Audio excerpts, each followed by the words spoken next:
Hi all, I just wanted to do a really quick video talking a little bit about the results from our pre-perspectives quiz that you took at the beginning of the semester and how it relates to this week's materials on attitudes and behavior. So if you remember back in the beginning of the semester, you took this quiz, and I encourage you to go back and look back at your own personal responses. But among other questions were things like, how important is the following to you personally? So I asked you about how important a series of things were, and so that question about importance was assessing your attitude. And then I asked you farther down, how much have you done related to each of these issues? Okay, and what I wanted to see was how well your attitudes line up with your behavior. And so these are responses averaged for the class, although I encourage you to go and look at your specific responses and see how well your specific responses line up. So we can see the issues of homelessness. The average was a 3.82, and I've got the scale down here. So 1 was not at all important to 5 was extremely important. So the class as a whole averaged a 3.82 in terms of how important they viewed homelessness. But if we look at your behavior and the question asking about how much you've actually done, and here the scale was 1 means I've done nothing to 5 means I've done a great deal. You all are saying that homelessness is really important to you. You care a lot about it, but you're not doing anything about it. Recycling was the one exception where you guys were relatively lined up.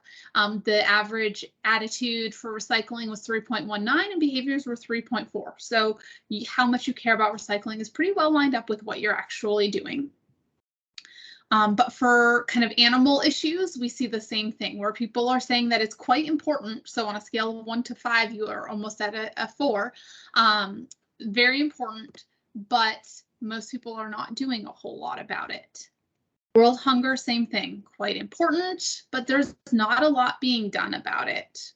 And the same pattern for world peace. And this one is particularly big contrast where people are saying that it's a really important issue, but they're not doing anything about it. So I want you to kind of just take a second to reflect on your experience and kind of how it feels to see this, and look at your own responses and see how consistent your attitudes and behaviors are. And what you might find is that it's kind of uncomfortable to be called out on this, right? To have someone point out and say, hey, you said this was really important, but you're not doing anything to address this. And so normally it feels kind of uncomfortable to have a contrast between your attitudes and your behaviors. This is cognitive dissonance, right? So cognitive dissonance is all about having inconsistency between either two attitudes or an attitude and behavior.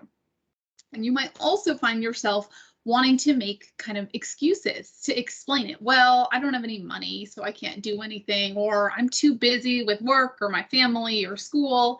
And so we tend to want to explain away these contrasts because they are kind of mentally uncomfortable. So your book talks a lot about this, so I'm not going to spend a ton of time lecturing. I just wanted to show you what our class's data looks like. And so you can kind of see that there is, in fact, good evidence for the fact that your attitudes and your behaviors aren't really lining up terribly well.